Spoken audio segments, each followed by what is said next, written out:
ఎప్పుడు చపాతీ చేద్దామన్నా మా పిల్లలు ఎప్పుడు పిండే తినేస్తూ ఉంటారు. అదేంటో తెలీదు. ఫస్ట్ నేను ఎక్కువగానే పిండి కలుపుతూ ఉంటాను. కానీ అది చేసేటప్పటికి మాత్రం తక్కువైపోతూ ఉంటుంది. వాళ్ళని ఎంత చెప్పినా కూడా వాళ్ళు ఇంకా పిండి తినటానికి సతాయిస్తూనే ఉంటారు. బాగా మా చిన్న పాప మరీను.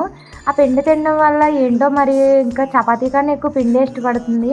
ఇంకా మార్నింగ్ అయితే బంగాళదుంప కర్రీ అయితే చేశాను. ఇంకా అదైతే ఉందనమాట. మళ్ళీ ఈవినింగ్ కూడా అదే కర్రీతో రైస్ తినాలంటే ఇంకా చిరాకనమాట. అందుకని చెప్పేసి ఇక్కడ చపాతీలు అయితే చేస్తున్నాను. చపాతీ చేయడంలో మనం అంత ఎక్స్‌పర్ట్ ఏం కాదు. కానీ వచ్చినట్లుగా ఏదో చేసేస్తున్నాను అనమాట. తొందరగా అయితే చపాతీలు చేసేసి వాళ్ళకైతే తినిపించేద్దామని అయితే ఇంకా కాల్చేస్తున్నాను. అంటే ఏం కాదు, మళ్ళీ మా హస్బెండ్ వచ్చేంత వరకు ఆగానంటే ఈ లోపల ఈళ్ళు పిండి తినేసి పడుకొని పోయేలా ఉన్నారు.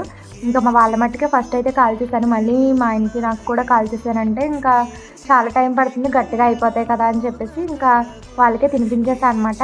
తినిపించేసేటప్పటికి ఇంకా మా ఆయన కూడా వచ్చేసారు. ఈ లోపల వీళ్ళకి తినిపించేసి స్నానం కూడా చేయించేసాను. ఇంకా పడుకొని పోయారు. ఇంక మా ఆయన వచ్చిన తర్వాత మేము కూడా చపాతీలు కాల్చేసుకున్నాము.